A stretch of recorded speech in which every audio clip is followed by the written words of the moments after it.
तो good evening everyone. आप सभी को नमस्कार। और जैसे आज आप सभी को मैसेज मिला होगा कि आज की जो सेशन का टाइम था वो था 8:45 और हमारा राइट टाइम हो चुका है सेशन शुरुआत करने के लिए। तो और ज्यादा समय हम नहीं लेंगे और बस 1 से 2 मिनट का समय लेंगे और फिर आज का जो सेशन है वो स्टार्ट करेंगे। तो ये 2 मिनट के अंदर आप लोग कोशिश करें ज्यादा से ज्यादा लोगों को इनवाइट करने के लिए। और जिन लोग आपके टीम में हैं, जो आपके ब्रॉडकास्ट है, जो आपका ग्रुप है, आप कोशिश करें ज्यादा से ज्यादा आप उसमें मैसेज डालें अगले 1 मिनट के अंदर, ताकि लोग जुड़ जाएं। क्योंकि आप सभी को पता है कि आज का जो सेशन है ये हम सभी के लिए कितना इंपॉर्टेंट है, कितना जरूरी है। क्योंकि आज पैसिव इनकम के बारे में है, इंपॉर्टेंस ऑफ पैसिव इनकम क्या है, क्यों हमें लाइफ में जरूरी है, इसके बारे में है। और सबसे जरूरी यह है कि ये जो सेशन है आज का है, आज के स्पीकर और जो ट्रेनर हैं वो कौन है आप सभी को पता है, ज्यादातर लोगों को पता चल चुका है, क्योंकि मीटिंग के अंदर भी अनाउंसमेंट हो चुका था और बहुत सारे लोग ग्रुप में डाल चुके हैं। और जिन्हें पता नहीं है कुछ समय में पता भी चल जाएगा। ठीक है।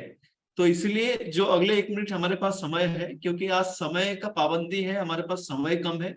8:45 इसलिए कहा गया था कि हमें कम समय के अंदर आज का सेशन को हमें कंप्लीट करना है। ठीक है।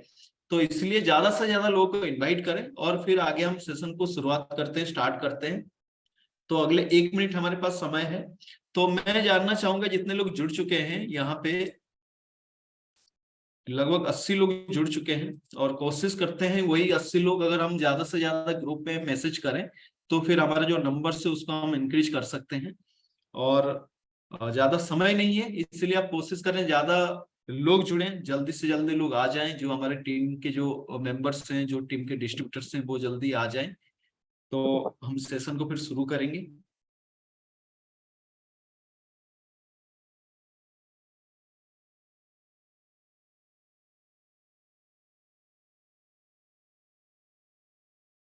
तो बहुत सारे लोग का मैसेज भी आ रहा है।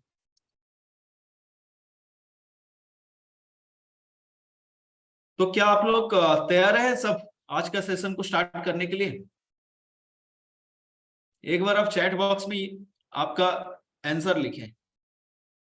और आपको क्या लग रहा है आज के जो ट्रेनर कौन है? बहुत सारे लोगों को तो पता चल चुका है, और जिन्हें पता नहीं है वो एक बार गेस करें कि आज के ट्रेनर कौन है।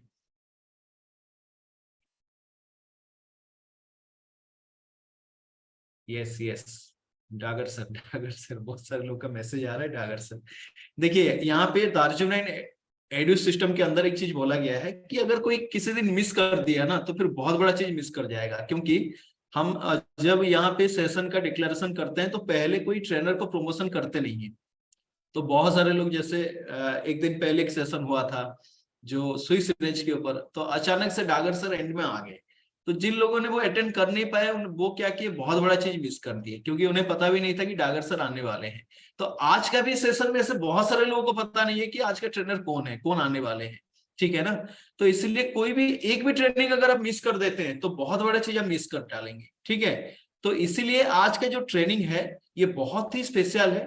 तो हमारा समय हो चुका है, हम शुरुआत करते हैं। जैसे आप सभी ने गेस कर लिया है कि आज का सेशन लेने वाले हैं हमारे सबके मेंटर, सबके जो प्रिय है डागर सर। तो मैं डागर सर को एक वर्चुअल क्लैपिंग के साथ मैं रिक्वेस्ट करूंगा कि वो आज का सेशन को शुरुआत करें और पैसिव इनकम के बारे में हमें आज अपना ज्ञान दें। तो वेलकम सर आज का सेशन में एक वर्चुअल क्लैपिंग के साथ। Thank you Ratan, thank you so much and good evening everyone. I hope मेरा वॉइस वगैरह सब क्लियर है। क्लियर है सर, वॉइस क्लियर है, वीडियो क्लियर है।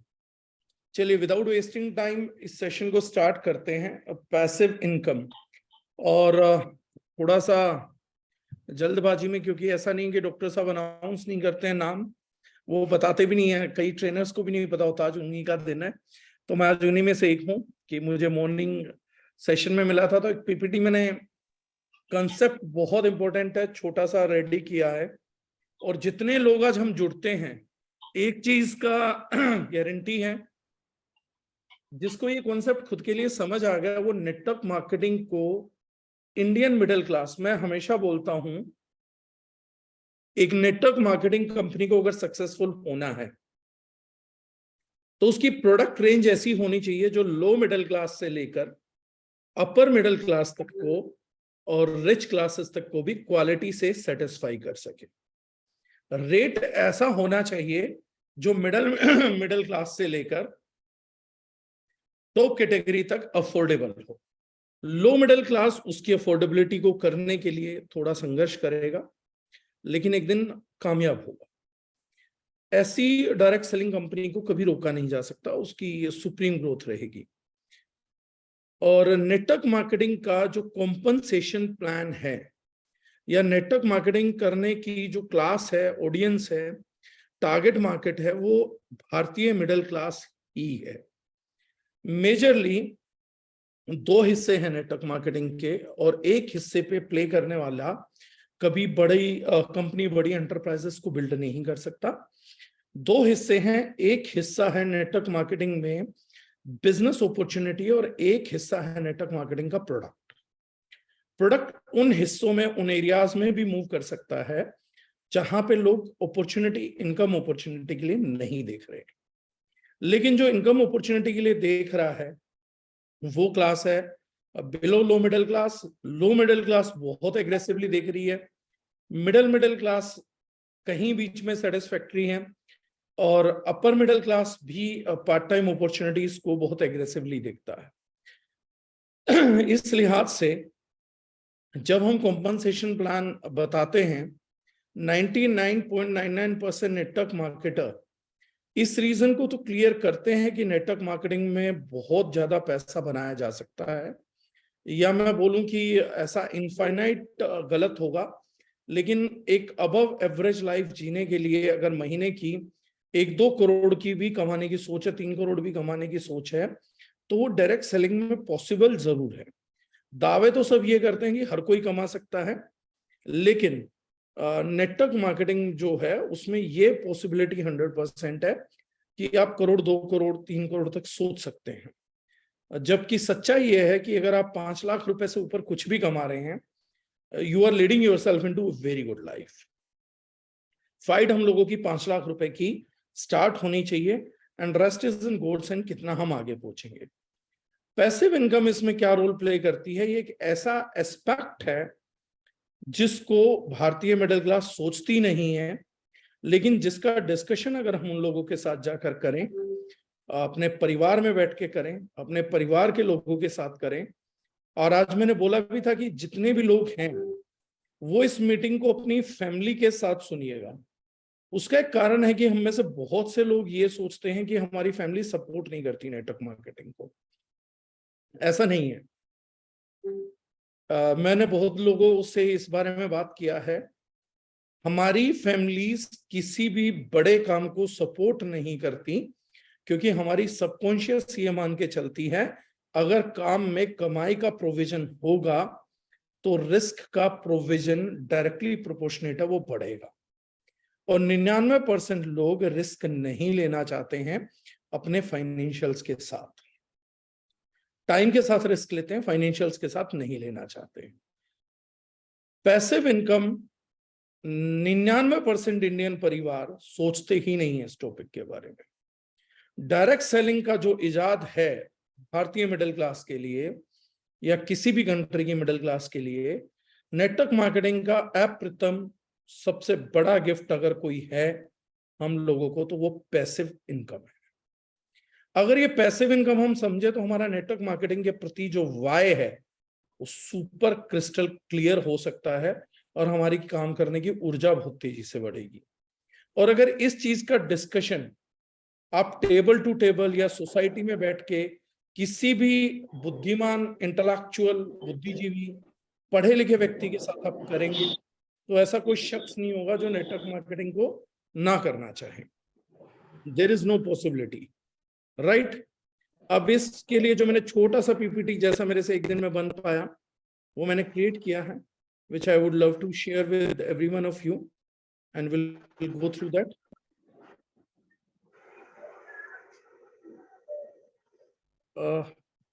मेरे अलावा शायद कहीं से नॉइस है। I can hear the voice.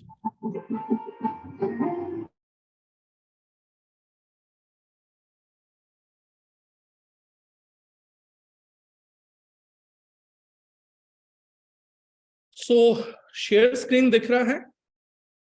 Everyone? Passive income, the most crucial income phase most people never thought of.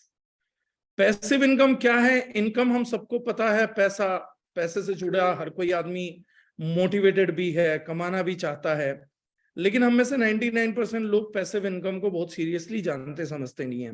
ज्यादातर लोगों ने तो इसके बारे में सोचा ही नहीं, और इंडियन मिडिल क्लास तो मुझे लगता है 99% लोग नहीं सोच पाए।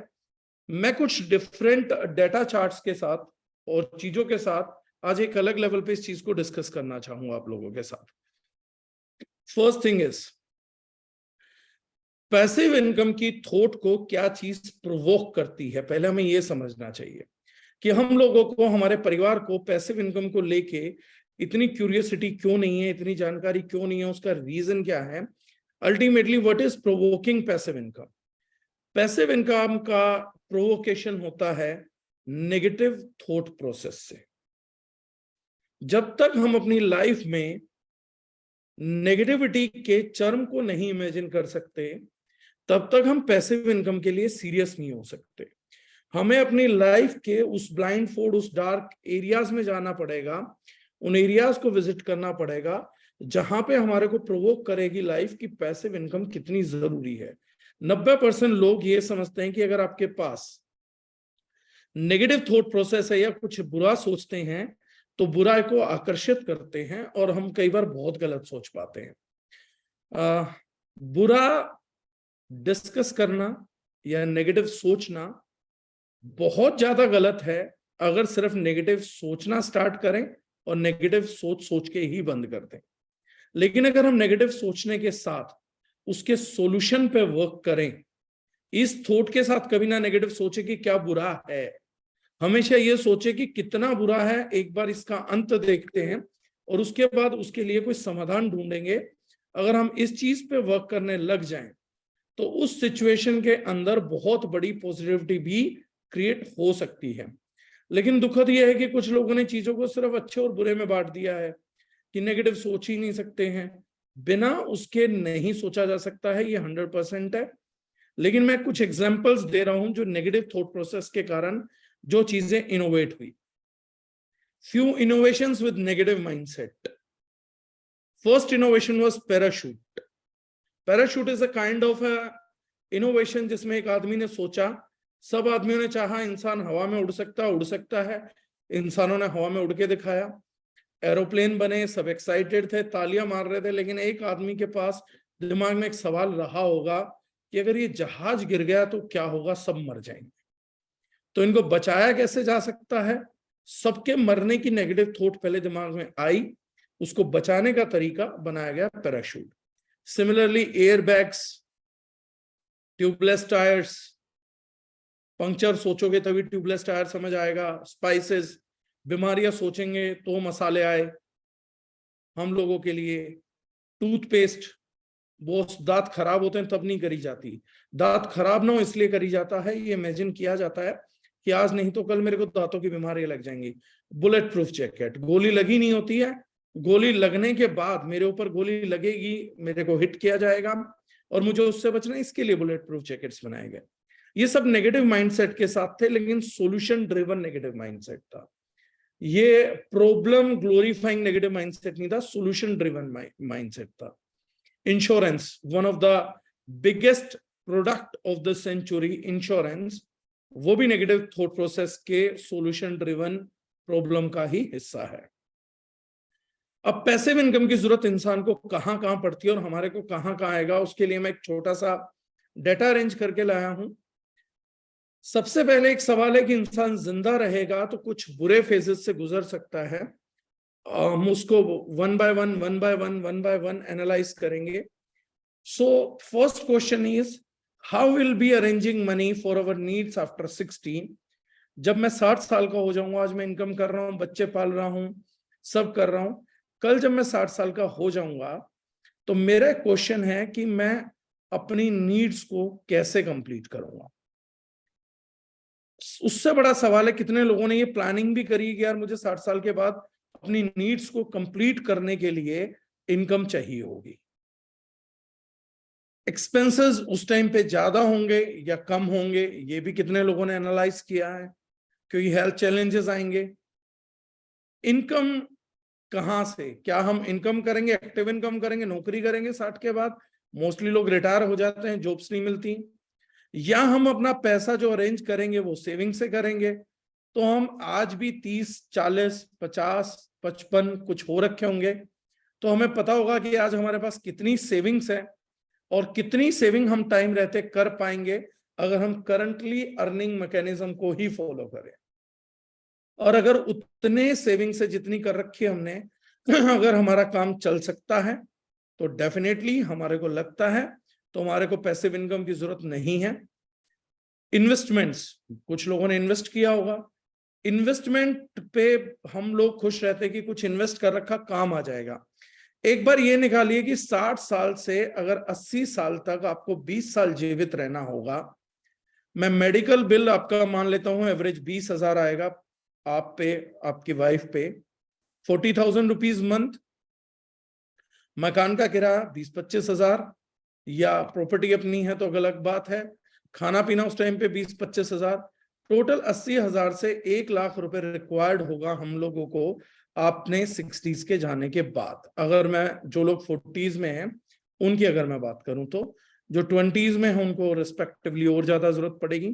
क्या हमारी इन्वेस्टमेंट्स हमारे को 1,00,000 पर मंथ दे देंगे? 20 साल की जिंदगी का मतलब है हमारे को तकरीबन 4,80,00,000 रुपए की जरूरत होगी।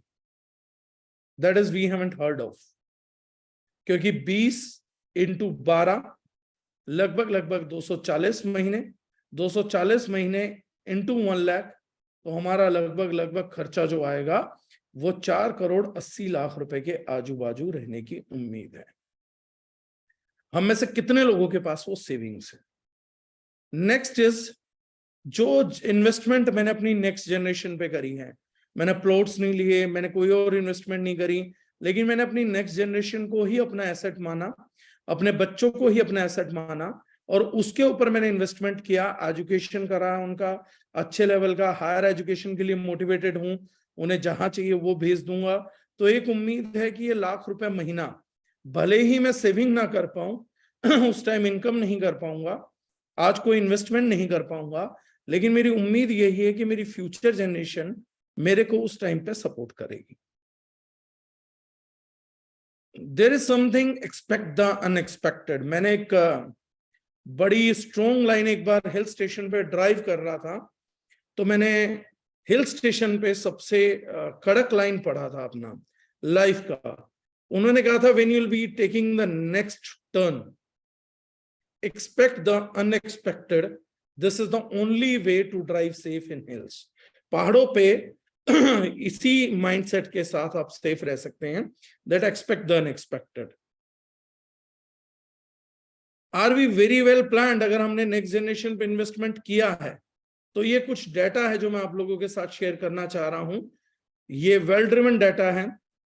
Youth unemployment rate from 1999 to 2021, जिस चीज को हम अपनी लोकल लैंग्वेज में कंपटीशन बोलते हैं, वो कंपटीशन कुछ खिलाड़ियों को एक्टिव इनकम करने के लिए भी बाहर कर दे रहा है। 1999 में ये 17.75% था, हर साल ये बढ़ता जा रहा है और 2021 में लगभग 30% लोग अनएम्प्लॉयड हैं, उन्हें नौकरी ही नहीं मिल पाई। ये डाटा मैं आपके लिए समअप करूंगा तब आपके लिए प्रोवोकिंग डाटा बनेगा। अभी सिर्फ हम याद रखते हैं कि 1999 से जॉब्स क्रिएट नहीं हो रहे हैं, जॉब्स लूज किए जा रहे हैं। और ये जो अनएम्प्लॉयड वर्ग है, ये वो नहीं है जो स्कूल में फेल होता था, ये वो नहीं है जो कॉलेज में केयरलेस थे, ये वो नहीं है जिनके हाथ में बैचलर्स डिग्री नहीं है। ये एक और समझने की बात है जिस पे हम गौर नहीं कर रहे। इसमें वो भी लोग अनएम्प्लॉयड हैं जिन्होंने अच्छी डिग्री हासिल करी, और जो स्कूल में एवरेज या अबव एवरेज स्टूडेंट भी रहे हैं। Coming to the next chapter, एक ये ग्राफ है। अब ये बहुत से लोग देखेंगे नहीं, अपनी इनकम करते हुए इस ग्राफ का इंपॉर्टेंस क्या है वो हम रियलाइज नहीं करते। ये इंडिया का ग्राफ है, persons below the poverty line in percentage. 1970s में ऑलमोस्ट हम लोगों के यहाँ पर 50 मिलियंस लोग जो थे रूरल अर्बन, रूरल में जो थे हमारे अराउंड 60%, अर्बन जो था 50%, वो पॉवर्टी लाइन में था। 2005 के आते आते ये दोनों डेटा लगभग आधे रह गए, यानी कि जो people below the poverty line थे इंडिया के अंदर 70 to 2000, वो 30 साल में आधे रह गए। अब ये डेटा यहां पर अच्छा दिख रहा है तो ये तो एनकरेजिंग बात है। मेरा क्वेश्चन आप लोगों के लिए है, पॉवर्टी लाइन के बिलो पर्सन्स का परसेंटेज गिरा, यानी उनके पास पैसा आया, ये पैसा उनको गवर्नमेंट ने दिया, ये पैसा बिजनेसमैन की जेब से निकाल के दिया गया, या ये पैसा मिडिल क्लास की पॉकेट से मूव हुआ है? क्योंकि अगर अमीरों की पॉकेट से पैसा मूव हुआ है तो अमीरों को और अमीर होना बंद हो जाना चाहिए था। गरीबों की संख्या में जरूर गिरावट आई है, उन्हें पैसा जरूर मिला है, लेकिन ये पॉकेट किसकी खाली हुई है इस पे सोचने की जरूरत हम लोगों को जरूर है। आगे कुछ और फैक्टर्स हैं अनएम्प्लॉयमेंट के, जो अच्छी एजेंसीज ने डाटा किया है। Driving factors behind technology related unemployment. हम बहुत खुश होते हैं टेक्नोलॉजी को अडॉप्ट करके, अच्छे फोन्स लेके, अच्छे हेडफोन्स लेके, हम अपने घर में एनकरेज करते हैं अच्छे से अच्छा टीवी, बाकी चीजें, गाड़ी, एआई, सब लोग एनकरेज कर रहे हैं। लेकिन इन्होंने कहा कि टेक्नोलॉजी बहुत सा अनएम्प्लॉयमेंट रेज करेगी, जिसमें है synthetic biology, nano technology, drones, other factors, 3D 4D printing बहुत अनएम्प्लॉयमेंट कोज करने वाली है। फर्दर ट्रेनिंग एंड एजुकेशन, ये बड़ा इंपॉर्टेंट पॉइंट है। Further training and education fail to keep pace with rapid technological change. 6.43% impact करेगा scale पे, 10 के स्केल पे 6.5 नंबर हैं। ट्रेनिंग और एजुकेशन फेल हो जाएगी टेक्नोलॉजिकल रैपिड चेंज करने के लिए। जितना पैसा आज हम एजुकेशन पे लगा रहे हैं, धीरे धीरे धीरे धीरे नई टेक्नोलॉजिकल एडवांसमेंट को अडॉप्ट करने के लिए रेडी नहीं है। रोबोटिक्स है, देन इंडिया में ही होगा ये सब, इंडिया कंट्री है। अब हम दोष देंगे इंडियन गवर्नमेंट को, दोष देंगे क्योंकि हमारे को लगेगा कि हम ऐसा गाली गलौज करेंगे, दबाव बनाएंगे, शायद इंडियन गवर्नमेंट कुछ कर सकती है। तो देखने की बात है, development of the unemployment rate up to 2050 in percent in US, 11% 2020 में। इनफैक्ट यूएस का पॉपुलेशन भी अनएम्प्लॉयड है। 2030 तक 16% हो जाएगा, 2040 तक 20% हो जाएगा। हम उनसे लगभग 30% आगे चल रहे हैं, और 2050 तक यूएस की सिचुएशन लगभग हमारी प्रेजेंट सिचुएशन की टक्कर में पहुंच जाएगी। दूसरे में Europe, Latin America, North America, इन तीनों का डेटा है। ना सिर्फ इंडिया, जो सुपर पावर इकोनॉमीज हैं, जिनको हम सुपर पावर बोलते हैं, यूरोप और यूएस, वो लोग भी अनएम्प्लॉयमेंट की बड़ी साइकिल की तरफ जाने वाले हैं। नॉर्थ अमेरिका का हाल 2050 तक लगभग हमारे जैसा है, लैटिन अमेरिका का हाल भी हमारे जैसा है, और यूरोप हमसे कोई पीछे नहीं होगा, वहां पर भी अनएम्प्लॉयमेंट बहुत बड़े लेवल पे होगा। इससे हम इंडिया में क्या होगा उसका अंदाजा लगा सकते हैं। कुछ अच्छी न्यूज भी है, कुछ सेक्टर्स ऐसे भी हैं जो जॉब्स उससे ज्यादा दे रहे हैं जितना वो रिप्लेस कर रहे हैं, जिन एरियाज में हमें काम करने की जरूरत है। जैसे इन्होंने बताया, जॉब ग्रोथ इन लेजर, अच्छे स्टेज में, महंगी जगहों पे, क्योंकि अमीर और अमीर बनते रहेंगे, ये इस चीज का सबूत है। रिक्रिएशन, जो लोग पैसा कमाएंगे, रिक्रिएशन करने आएंगे, तो उनके पास हेल्थ केयर सेक्टर, ये यहां पर भी लगातार हर एक इकोनॉमी में बात की जाती है, work in health care sector, work in health care sectors.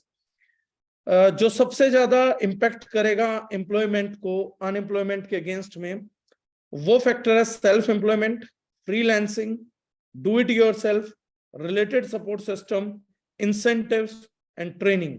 और अगर हम सच में इंटेलिजेंटली देखें तो self employment, freelancing, DIY, related support systems, incentive, trainings, ये सब क्यूमुलेटिव एक नाम दूं तो मैं उस नाम को नेटवर्क मार्केटिंग भी बोल सकता हूं। मैं यहां पे ये नहीं कह रहा हूं कि डेटा नेटवर्क मार्केटिंग की तरफ इंडिकेट कर रहा है, लेकिन ये जितने भी डेटा इसने इंडिकेट किए हैं ये सारे नेटवर्क मार्केटिंग से जुड़ते हैं। Network marketing is connected with leisure, recreation, health care sector, self employment, freelancing, ये सब कुछ कर रहे हैं। फिर इन्होंने बताया new economic concepts and concepts of work, and no doubt direct selling is a very new concept of working. इतना न्यू कॉन्सेप्ट है, इतना एग्रेसिव है कि 99% आदमी समझ भी नहीं सकता। जब तक हम एक अच्छा टाइम नहीं लगाते हैं, 1-2 साल नहीं लगाते हैं, इंटेलिजेंट लोगों की टीम को ज्वाइन नहीं करते हैं, इंटेलिजेंट डिस्कशंस नहीं करते हैं, ऑन टेबल डिस्कशंस बहुत ज्यादा नहीं करते हैं, नेटवर्क मार्केटिंग को समझ पाना भी लगभग नामुमकिन होता है। Going forward, population growth in India, देखते हैं कि क्या ये बेरोजगारी की उम्मीद, अनएम्प्लॉयमेंट के बीच में क्या कहीं पे किसी और चीज का हाथ है? जी हाँ। 1800 टू 2016 के पॉपुलेशन राइज को देखिए एक बार इंडिया के अंदर। अवर एंसेस्टर्स वर दोज स्मार्ट, हमारे यहाँ बोला जाता है कि आदिवासी और कम पढ़े लिखे लोग बच्चे ज्यादा पैदा करते हैं, लेकिन इंडिया लगभग 1800 से 1936 तक लगभग 100 साल में भी इंडिया ने अपना पॉपुलेशन डबल नहीं किया था। लेकिन पढ़े लिखे इंडिया ने आफ्टर 1936, आज मैं बैठा बैठा किसी को बोल रहा था कि आजादी के बाद हिंदुस्तान बहुत ही ज्यादा खुश हो गया, इतना खुश था हिंदुस्तान, इतना खुश था कि लगभग अपनी पॉपुलेशन में 9 गुना का इजाफा कर दिया, 9 टाइम्स ग्रोथ 100 साल में। और उससे पहले हिंदुस्तान, लाखों सालों का हिंदुस्तान 17-18 करोड़ की, 25 करोड़ की जनसंख्या रखता था, और आज का पढ़ा लिखा हिंदुस्तान वर्ल्ड की, विश्व की सबसे ज्यादा जनसंख्या रखता है। और बढ़ती हुई जनसंख्या एक चीज को गारंटी करेगी, डिमांड एंड सप्लाई के रूल को बदल देगी। जिस चीज को हम कंपटीशन बोलते हैं और जिस चीज को हम ये मानते हैं कि वो अच्छी पढ़ाई करके 90% मार्क्स लेके, 99% मार्क्स लेके कंपटीशन को खत्म करा जा सकता है, बहुत से लोग ये मानते हैं मेरा बच्चा 90s में स्कोर कर रहा है तो कंपटीशन को खत्म कर पाएगा। हम लोग ये सोच ही नहीं पाते हैं कि जो हमारे कॉम्पिटिटिव एग्जाम्स हैं, सुपर कॉम्पिटिटिव डिजायरेबल एग्जाम्स हैं, वो परसेंटेज पे नहीं चलते हैं, परसेंटाइल पे चलते हैं। जैसे आपका बच्चा बहुत अच्छा क्रिकेट खेलता है, वो 60 बॉलों पे एवरेज सेंचुरी बना देता है, उसे एक अच्छा क्रिकेटर, एक महान बैट्समैन बोला जाएगा, हर बार कंसिस्टेंटली परफॉर्म करता है, लेकिन सेलेक्ट वही टॉप 11 होंगे या बैट्समैन में वही टॉप 5 बैट्समैन सेलेक्ट होंगे जो 60 पे 100 की बजाय जो टॉप 5 होंगे, 7 होंगे, 10 होंगे, सिलेक्शन उन्हीं में से होगा। IAS का सिलेक्शन कभी इस चीज पे नहीं होता कि 99% मार्क्स ले आइए आपको IAS बना देंगे, नहीं। 90-95% के नीचे वाले लोग तो उम्मीद ही छोड़ देते हैं, लेकिन गारंटी तो 99.99 वाले को भी नहीं है। लिमिटेड सीटों के अंदर कंपटीशन कराया जाएगा और परसेंटाइल में सिलेक्शन होगा। ये आज हो रहा है, मैं भविष्य की बात नहीं कर रहा हूं। MBA में कैट का एग्जाम देते हुए, IIM का एग्जाम देते हुए बच्चों का सिलेक्शन उनकी परफॉर्मेंस परसेंटेज के आधार पे नहीं, बल्कि टॉप क्रीम लेयर के आधार पे होता है कि हो सकता है सभी बच्चे 99% वाले बैठे हों, लेकिन केवल वही 3000 बच्चे सेलेक्ट होंगे जिनका एप्टीट्यूड, एटीट्यूड 99.99% वाला होगा। आज भी हिंदुस्तान परसेंटाइल में चलता है डिमांड एंड सप्लाई के, और हम लोग ये उम्मीद कर रहे हैं कि फ्यूचर में हमारे बच्चों को अच्छी नौकरी मिलेगी, क्योंकि मेरे मार्क्स 70 आते थे तो मैं आज सेट हूं, मेरे बच्चों के 95 आएंगे तो मेरे से आगे ही जाएंगे, और जैसे जैसे समय बढ़ेगा जॉब्स बढ़ेंगी, जॉब्स के अंदर इनकम का राइज होगा, ऐसा हमारा मानना है। लेकिन ये डाटा एक बार फिर देखिएगा दोबारा ध्यान से, यूथ अनएम्प्लॉयमेंट रेट 28% 2021 में है। जब तक आपका बच्चा जॉब मांगने जाएगा या वो जाने वाला होगा, एम्प्लॉयमेंट रेट आज से 12 से 15 साल बाद लगभग 50% को क्रॉस कर रहा होगा। यानी हर 2 में से एक बच्चा अनएम्प्लॉयड होगा, लो सैलरीड नहीं होगा, अनएम्प्लॉयड होगा। और जब डिमांड इतनी ह्यूज होगा जॉब्स का और सप्लाई में बच्चे लाइन से खड़े होंगे, there is no chance that we can get a good salary. Example in government jobs,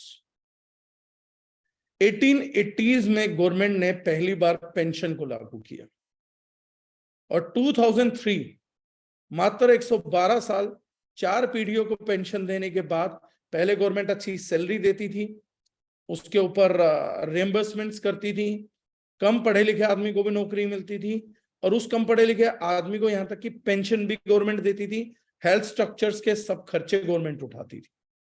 धीरे धीरे जैसे टाइम बढ़ता गया हमारी जरूरतें बढ़ती गई, लेकिन हमारी सैलरी में इंक्रीज नहीं आया, उल्टा 2003 में पेंशन हटा दी गई, बहुत सारे खर्चे कट कर दिए गए, बहुत सारे पर्क्स खत्म कर दिए गए, ज्यादातर जो नौकरियां परमानेंट लगती थी उन्हें कॉन्ट्रैक्ट बेस करने लगे, टेम्परेरी करने लगे।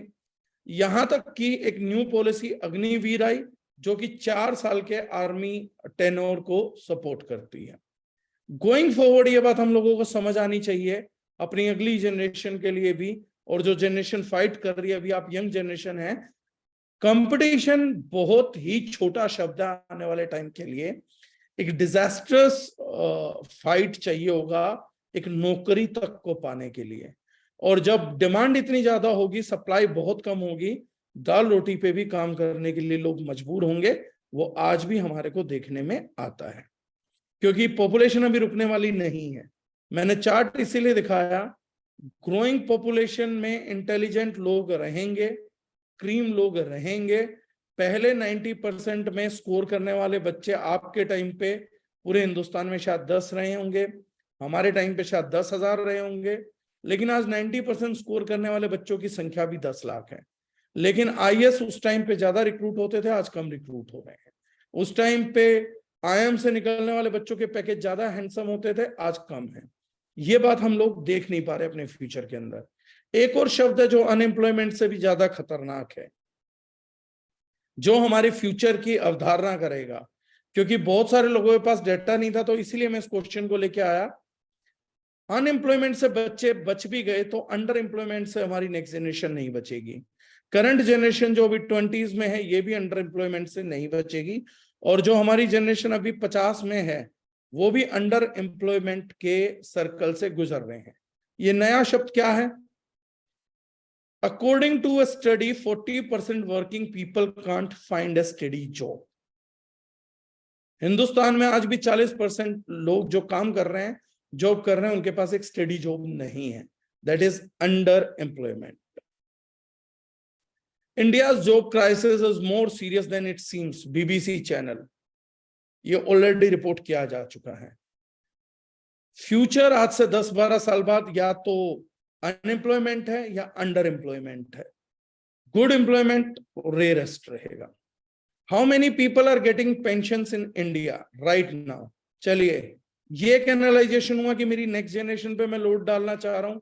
आज अगर मेरे पास, मैंने सारे एस्पेक्ट्स कवर किए, 60 साल के बाद क्या आप इनकम कर रहे होंगे? अगर आपका जवाब है नहीं, तो वो पैसा आपको निकालना पड़ेगा सेविंग से। अगर आपका जवाब है मेरे पास सेविंग रहती नहीं है, हो ही नहीं पा रही, बच्चों की पढ़ाई, बच्चों की शिक्षा, बच्चों की शादी, मैं कहां से पैसा जोड़ूं, नहीं जोड़ पा रहा हूं, तो तीसरी चीज है कोई इन्वेस्टमेंट की होगी। तो इन्वेस्टमेंट कितनी होंगी? क्या फ्यूचर के 4 करोड़ 80 लाख रुपए को टैकल करने वाली होंगी? अगर नहीं, तो वो पैसा कहीं से अरेंज करना होगा। चौथी जो मैंने चीज, जिसके लिए मैंने पिछली स्लाइड्स दिखाई, कि मैं ये सब टेंशनें भूल के सिर्फ एक काम करता हूं, अपने बच्चे को पढ़ाता हूं, उसे लायक बनाता हूं। अगर मेरा बच्चा लायक हो गया तो मेरी सारी टेंशन मिट जाएंगी।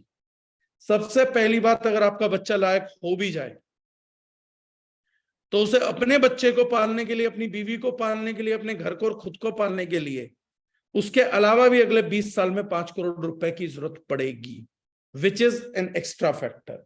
आज आप सोचिए कि आप जिस एज में हैं, आपके माँ बाप 60 के पार अगर हो चुके हैं, अगले 20 साल में आप उनके लिए 5 करोड़ अरेंज करने वाले हैं, तो वो कहां से अरेंज होगा?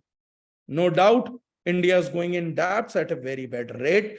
रोज हम किसी न किसी फैमिली को कोलैप्स होते हुए देखते हैं, क्योंकि वो इस प्रकार के कैलकुलेशंस नहीं करते हैं। अब बात करते हैं, फ्यूचर में पेंशन नहीं है, करंट इंडिया के हालात जानते हैं, करंट क्या चल रहा है। ये मैंने एक न्यूज़पेपर का आर्टिकल उठाया है, टाइम्स ऑफ इंडिया का। टाइम्स ऑफ इंडिया बोलता है no pension for 78% aged 60 and above. Current situation में भी 60 एंड अबव का 78% सिटीजन इंडिया में डिपेंडेंट है, जिनमें से 27% को मल्टी मॉर्बिडिटीज हैं, 40% को डिसेबिलिटी हैं, 20% लोगों को उसमें से मेंटल इश्यूज हैं। 60 साल की 75% आबादी में से 77% को ब्लड प्रेशर है, 74% को क्रोनिक हार्ट डिजीज है, 83% लोगों को डायबिटीज है, 72% को लंग डिजीज है, 75% पॉपुलेशन को उनमें से कैंसर है।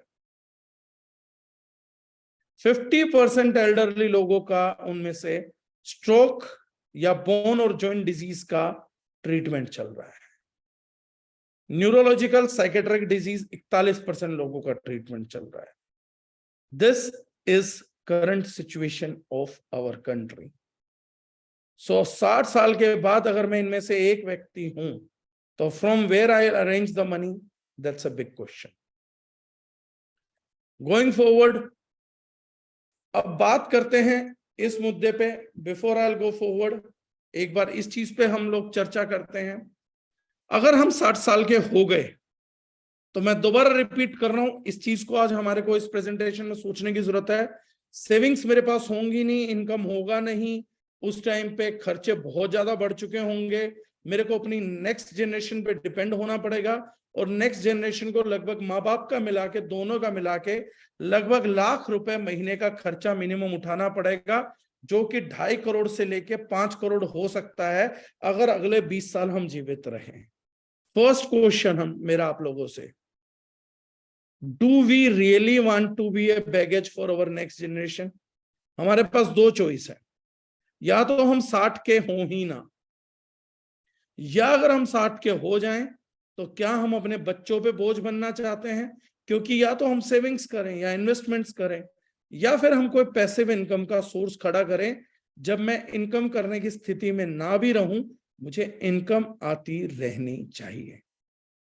और दुकानदारी उनमें से एक चीज नहीं है, क्योंकि अगर आप बीमार हैं तो आप दुकान नहीं खोल पाएंगे, और दुकान जब तक उम्र रहता है एक अच्छा धंधा लगता है, लेकिन उसके बाद उतना आकर्षक नहीं होता है, बैठना पूरे दिन करना टफ होता जाता है। पैसिव इनकम की पहली जरूरत हमें कब पड़ेगी?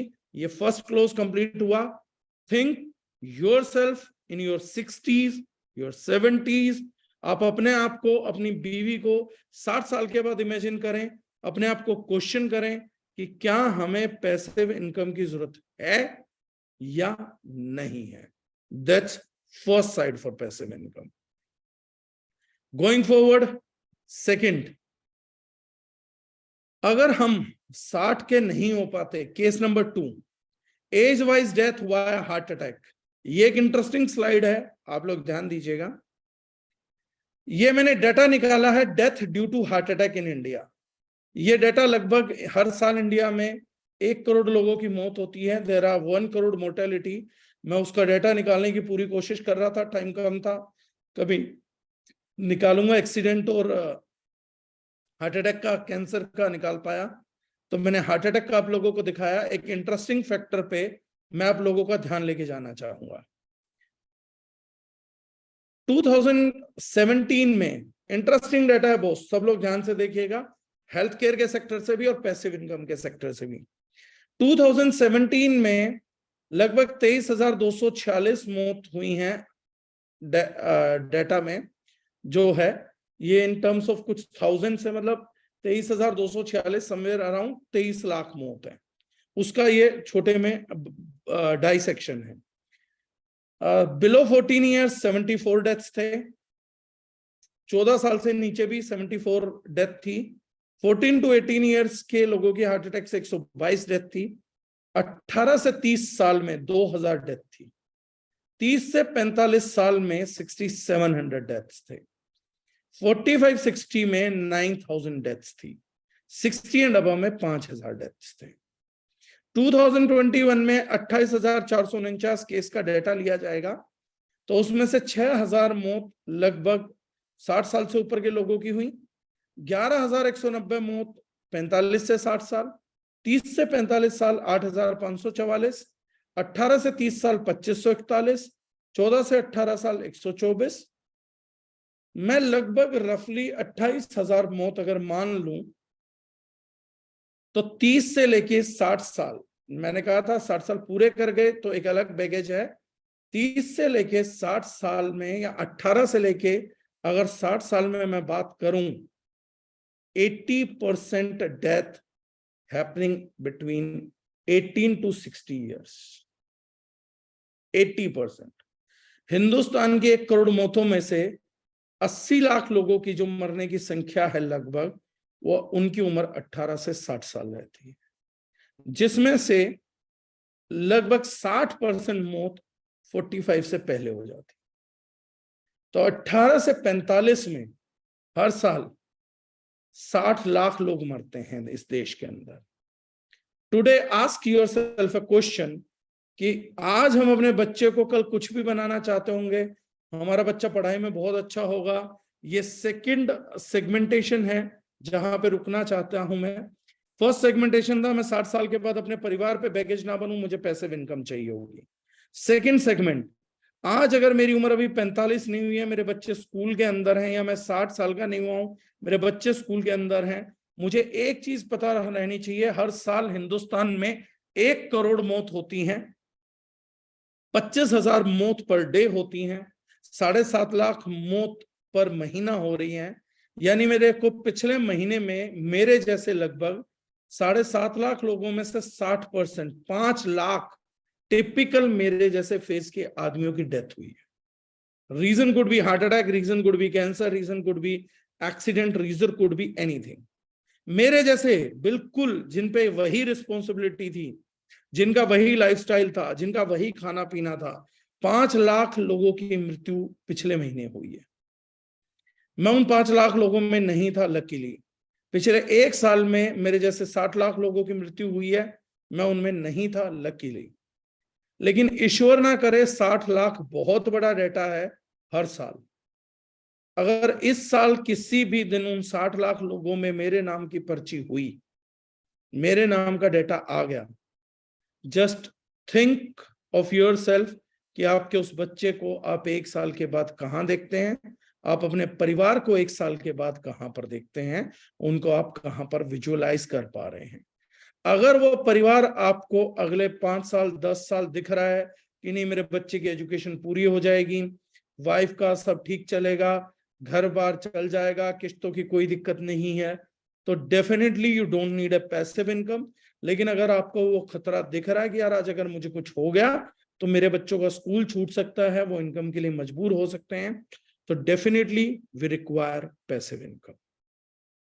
Now going forward towards third step, how many permanent disabilities happening in country? कितने लोगों को परमानेंट डिसेबिलिटीज हैं?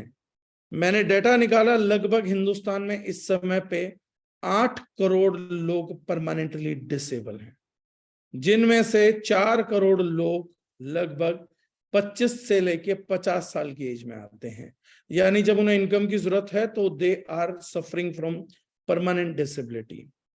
एक डेटा और निकल के आया जिसमें according to a survey, accidental death in India count for 2% of total deaths, और लगभग उन्होंने बताया कि इससे 3 गुना व्यक्ति जिनकी एक्सीडेंट में डेथ होती है, उनसे 3 गुना व्यक्ति, 4.5 लाख लोग हर साल एक्सीडेंट में परमानेंटली डिसेबल हो जाते हैं। 4.5 lakh families in India goes permanently disable.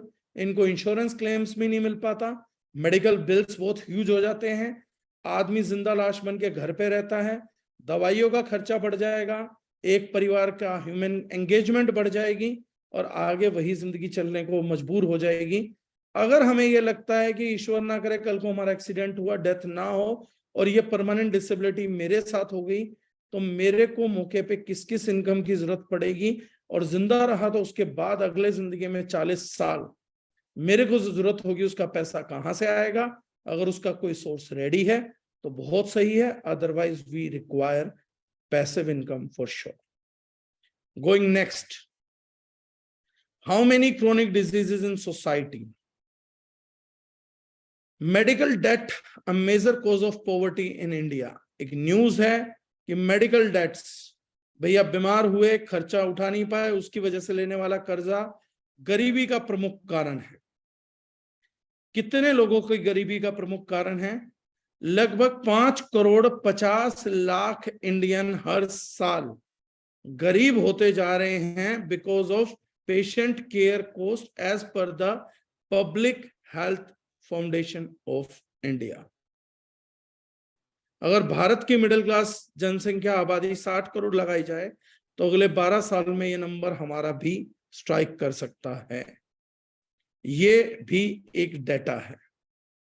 Nearly 60% of adult Indians have at least one और मोर क्रोनिक डिजीज। 60% हिंदुस्तानियों को क्रोनिक डिजीज है, जिसमें से ये खतरा है कि वो उनको कभी भी पॉवर्टी की तरफ धकेल सकती है। 4 सेगमेंट्स हमारे पास पैसिव इनकम के लिए इंपॉर्टेंट है। फर्स्ट सेगमेंट, 60 साल के बाद हमारा क्या। सेकंड सेगमेंट, कल को एक्सीडेंटल डेथ हो या कोई डेथ हो जाए, ईश्वर ना करे, उसके बाद मेरे परिवार का क्या, ये क्वेश्चन है। तीसरा, अगर कल को मेरे को एक्सीडेंट में डेथ नहीं होती, परमानेंट डिसेबिलिटी हो जाए, उस हालत में मेरे और मेरे परिवार का क्या। चौथी, अगर कोई क्रोनिक डिजीज हो जाती है तो हम उससे कितना तैयार हैं लड़ने के लिए, उसकी फाइनेंशियल कंडीशंस को निभाने के लिए, और उसके बाद हमारे परिवार का क्या। इन चारों सूरतों में अगर हमारा जवाब है कि हम अभी रेडी नहीं हैं, तो definitely we are making a big time mistake. हम लोगों को पैसिव इनकम की जरूरत तो है, लेकिन हमने कभी सोचा नहीं। एक कहानी मुझे हमेशा याद आती है, खरगोश और कछुए वाली, शायद सब लोगों ने सुनी होगी, कि कछुआ धीरे धीरे धीरे धीरे चलता रहता है, फिर भी रेस जीत जाता है। खरगोश बहुत तेजी से भागता है, बहुत टैलेंटेड होता है, लेकिन रेस हार जाता है। क्यों? क्योंकि वो कुछ टाइम सोचता है कि मैं जिंदगी की रेस में बहुत आगे आ गया हूं, तो मुझे सुस्ता लेना चाहिए। इस कहानी का मेरे को लंबे टाइम तक समझ नहीं आया था कि प्रैक्टिकल लाइफ में ये कहानी कहां पर लागू होती है, क्योंकि बहुत छोटी एज में सबको बताई जाती है, और बहुत लंबे टाइम से हमारे पूर्वज इस कहानी को हमारे को सुना रहे हैं कि एक बार खरगोश और कछुए में दौड़ लगी थी। मुझे लाइफ का रिलेवेंस मिला अपनी पर्सनल लाइफ के अंदर। ये खरगोश मैं हूं और ये कछुआ मेरी लाइफ के चैलेंजेस हैं। मैं अपनी लाइफ में जवानी के टाइम पे बहुत तेजी से आगे भाग रहा होता हूं। जितने मेरे शरीर के खर्चे हैं, मेरे परिवार के खर्चे हैं, मैं उनसे कहीं ज्यादा कमा रहा होता हूं, और ठीक उसी टाइम मेरे दिमाग में ख्याल आता है, क्यों ना सुस्ता लिया जाए, और मेहनत क्यों करनी, पार्ट टाइम मेहनत क्यों करनी। और मैं मेहनत को छोड़ के जुगाड़ ढूंढने लगता हूँ। मैं इन्वेस्टमेंट्स, ये वो फलाना ढमकाना, बहुत सारी चीजें करने लगता हूँ। मुझे जिंदगी में जब सबसे ज्यादा जरूरत थी मेहनत करने की, क्योंकि बुढ़ापे में हो नहीं पाएगी, जवानी में कर सकता था, टाइम भी आ गया था, समझ भी आ गई थी, पैसा कमाना भी आ गया था, लेकिन मैं खरगोश की तरीके से आराम से सो गया। थोड़े दिनों बाद बेल बजी, शादी हो गई। शादी हुई तो फिर बेल बजी, फिर थोड़ा पैसा अरेंज करना था, खरगोश फिर सो के जागा, फिर थोड़ा भागा, शादी वादी हो गई, अरेंजमेंट्स हो गए, फिर खरगोश जाके सो जाता है। फिर बच्चा आता है, फिर घंटी बजती है, फिर खरगोश की नींद खुलती है, फिर खरगोश भागता है, कुछ टाइम तक फिर चैलेंजेस के आगे रेस में निकल जाता है, बच्चे के खर्चे वर्चे उठा लेता है, मैटरनिटी के खर्चे उठा लेता है, ये खरगोश फिर जाके सो जाता है। फिर ये उठेगा बच्चे की एजुकेशन के टाइम पे, स्कूल के एडमिशन के टाइम पे, और बोलेगा आजकल डोनेशन बहुत हो गया है, करप्शन बहुत हो गया है। आजकल हो गया, क्या आप अपने मित्रों से पहले से नहीं सुनते आ रहे थे? क्या आपको पहले से नहीं पता था आज की तारीख में नर्सरी के एडमिशन की मारामारी बहुत है? क्या आपने न्यूज़पेपर्स नहीं पढ़े थे कि गवर्नमेंट हर साल प्राइवेट स्कूल से फीस बढ़ाने के विरुद्ध नर्सरी के फॉर्म पे लड़ाई कर रही है? और अगर ये सब नहीं पढ़ा था तो हम किस दुनिया में जीवित और हम पढ़ते सुनते क्या हैं। और अगर ये सब पढ़ा था तो आज ही आपको क्यों रियलाइज हुआ कि करप्शन बहुत बढ़ गया है, खर्चे बहुत बढ़ गए हैं? क्योंकि आज आपका अपना बच्चा गया, ये खरगोश फिर जागेगा, अरेंजमेंट करेगा, आके फिर लंबा सोएगा। अब ये जागेगा बच्चे की हायर स्टडीज के टाइम पे, फीस फूस का हो जाएगा नौकरी वोकरी से, फिर उसकी एजुकेशन के टाइम पे जागेगा, फिर अपनी बीमारी के टाइम पे जागेगा।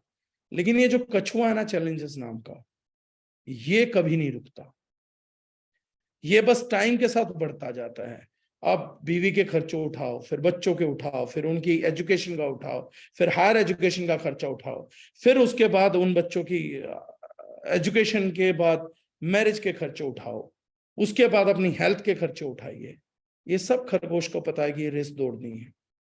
ये भी खरगोश को पता है कि 60 साल के बाद तेजी से नहीं दौड़ पाऊंगा। लेकिन कितने खरगोश हैं जो इसे जल्दी से जल्दी कंप्लीट करना चाहते हैं? कितने खरगोश हैं जो पैसिव इनकम का एक स्टेबल सोर्स खड़ा करना चाहते हैं? लेकिन खरगोश सिर्फ एक चीज पूछता, अपने आप से बार बार सवाल करता है, जिंदगी में यहां तक आया हूं, पता उसके लिए कितनी मेहनत, कितना संघर्ष करा है, कितना सब कुछ करा है, अब थोड़ा सुस्ताने दो, अब जरा ठहर जाने दो। पता है इसे अभी रेस खत्म नहीं हुई है, किसी खरगोश की रेस हम में से अभी तक खत्म नहीं हुई है, ये बात हम सारे जने जानते हैं। लेकिन ये भी सच है कि सुस्ता हम सब रहे हैं। हर एक व्यक्ति के अंदर कंफर्ट जोन है, सुस्ती है, बावजूद इसके कि हम जानते हैं हमारी रेस कंप्लीट नहीं हुई, बावजूद इसके कि हम जानते हैं कि कल जो बच्चे को एजुकेशन के टाइम पे पैसा चाहिए होगा उतना पैसा नहीं है मेरे पास।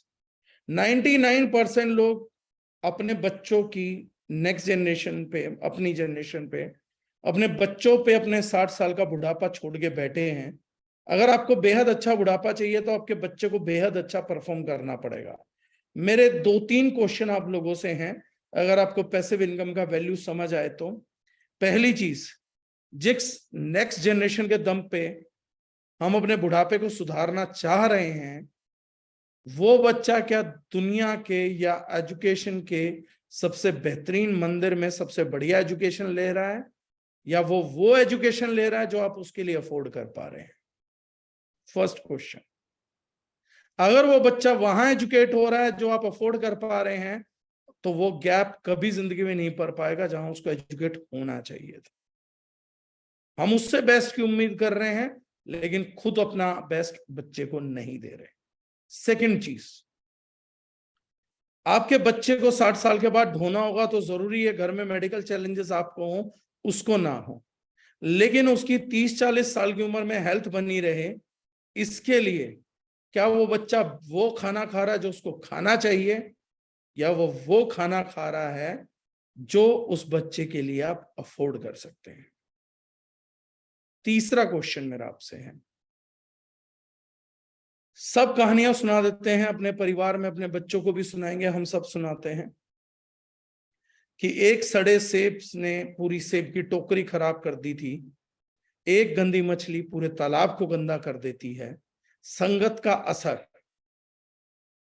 लेकिन ये संगत सिर्फ स्कूल में बच्चों के फ्रेंड सर्कल में नहीं होती है, ये संगत केवल हमारे फ्रेंड्स का नाम नहीं है, उस स्कूल का नाम नहीं है जहां बच्चा पढ़ रहा है, ये उस लोकेलिटी का नाम भी है जहां पर आप रह रहे हैं। वहां के लोगों का व्यवहार कैसा है, वहां कैसे लोग रहते हैं, वो आपसदारी में कैसा व्यवहार करते हैं।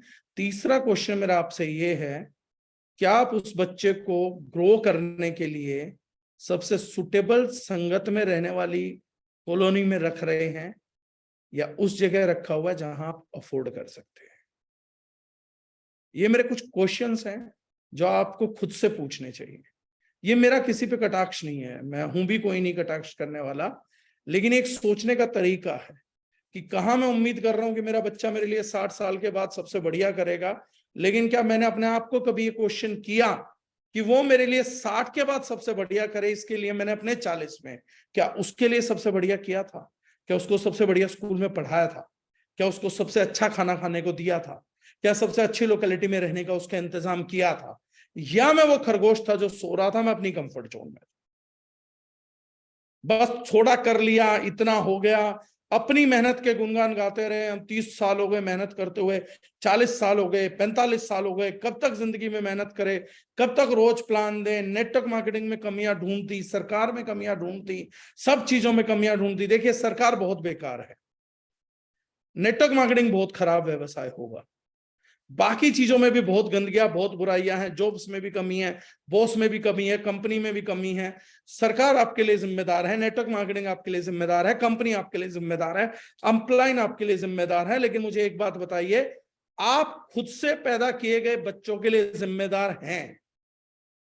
क्या आप उनको वो ट्रीटमेंट दे रहे हैं जो आप एक पराई गवर्नमेंट से मांग रहे हैं? क्या आप अपने बच्चे को वो ट्रीटमेंट दे रहे हो, वो उम्मीद पूरी कर रहे हैं जो आप अपनी अपलाइन से डिमांड कर रहे हैं? क्या उस बच्चे को परफेक्ट प्लान जैसे आप कंपनी से मांगते हैं, सर प्लान ऐसा होना चाहिए, सर प्रोडक्ट ऐसा होना चाहिए, सर एजुकेशन ये होना, क्या आपने अपने बच्चे के लिए वो सब कुछ कर दिया है जिसकी राह आप दूसरों के लिए दे रहे हैं? और अगर ये नहीं हुआ है बॉस, तो हमारे को अभी भी अपनी इनकम के लिए सोचने की जरूरत है। हमारे को अपने बच्चों की शिक्षा को पूरी करने की जिम्मेदारी, बच्चा पैदा कर देना जिम्मेदारी नहीं है, बच्चे को पालना बड़ी जिम्मेदारी है, बच्चे को काबिल बनाना बहुत बड़ी जिम्मेदारी है, और बच्चे को सर्वश्रेष्ठ काबिलियत पैदा करके देना वो माँ बाप होने का सही अर्थ है। आज हम जितने परिवार बैठ के सुन रहे हैं, ये एक बच्चे का या एक माँ बाप की लड़ाई नहीं है। नेटवर्क मार्केटिंग में, नेटवर्क मार्केटिंग एक सॉल्यूशन है। मैंने लिखा है द इजीएस्ट सॉल्यूशन। मैंने कहा था इस प्रॉब्लम को डिस्कस करेंगे बट विद सॉल्यूशन। तो ये जो है the best solution is network marketing. Reason being, कैसे मैं गारंटेड बोल रहा हूं नेटवर्क मार्केटिंग बेस्ट सॉल्यूशन है? रिस्क इन्वॉल्व नहीं है। मिडिल क्लास रिस्क नहीं ले सकता बॉस, फाइनेंशियल रिस्क नहीं ले सकते। इस हालत से निकलने के लिए फैक्ट्री लगा सकते हैं, बिजनेस कर सकते हैं, बड़ा बिजनेस कर सकते हैं, लेकिन पैसा, आइडिया सब कुछ नहीं है, रिस्क बहुत बड़ा है। पैसिव इनकम नेटवर्क मार्केटिंग में कुछ महीनों में और कुछ दिनों में भी हासिल की जा सकती है। अच्छी डाउनलाइन, अच्छी upline, with every good leadership you produce, you just don't get passive, you get exponential income too।